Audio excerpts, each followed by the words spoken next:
اگر ہم چاہتے ہیں کہ اللہ جل شانہ ہماری نعمتوں میں اضافہ فرما دیں،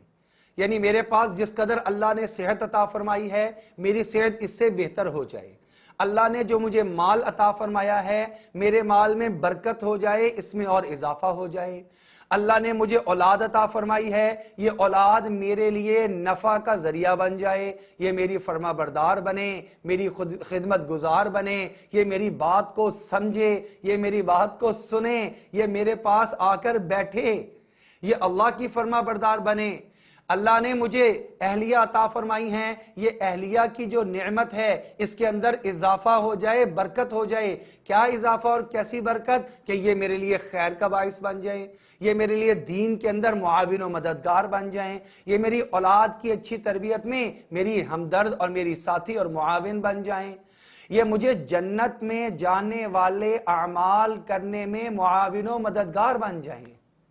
اس لیے کہ اگر انسان کے گھر کے اندر سے اس کو سپورٹ نہ ملے، نہ یہ دین کا کوئی کام کر سکتا ہے نہ یہ دنیا کا کوئی کام کر سکتا ہے۔ جتنے لوگ دین کا کام کر رہے ہیں اور جتنے لوگ اعلیٰ درجے پر دنیا کما رہے ہیں، ان سب کو اگر دیکھیں گے تو ان کے پیچھے ایک زندگی ہے جو گھریلو زندگی ہے، جتنی وہ خوشگوار ہوگی، جتنا اس کو وہاں سے سپورٹ اور تعاون ملے گا اتنا زیادہ یہ شخص دین کے اندر بھی آگے بڑھتا چلا جائے گا اور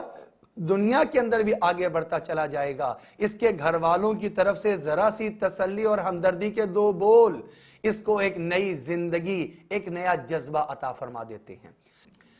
تو اس لیے انسان اگر چاہتا ہے کہ میں گھر والوں کی طرف سے مجھے خیر ملے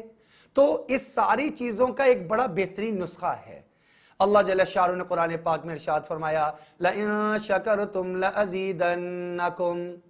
اگر تم میری عطا کردہ نعمتوں پر شکر ادا کرنا شروع کر دو گے، لَأَزِيدَنَّكُمْ، یہاں پر دو مرتبہ تاکید لائی گئی، میں ضرور بالضرور ان نعمتوں میں اضافہ کرتا چلا جاؤں گا۔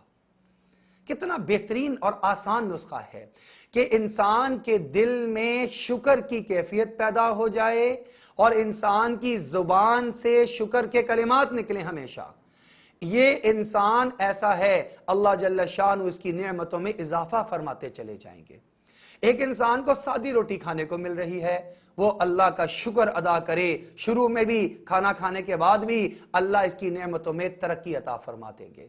ایک آدمی کا کاروبار ایسا ہے کہ اس کو مثال کے طور پر 10,000 روپے کی بچت ہوتی ہے، وہ اس 10,000 کو حقیر نہ سمجھے، شکوہ نہ کرے، بلکہ شکایت نہ کرے، بلکہ اللہ کا شکر ادا کرے۔ یا اللہ آپ کا شکر ہے،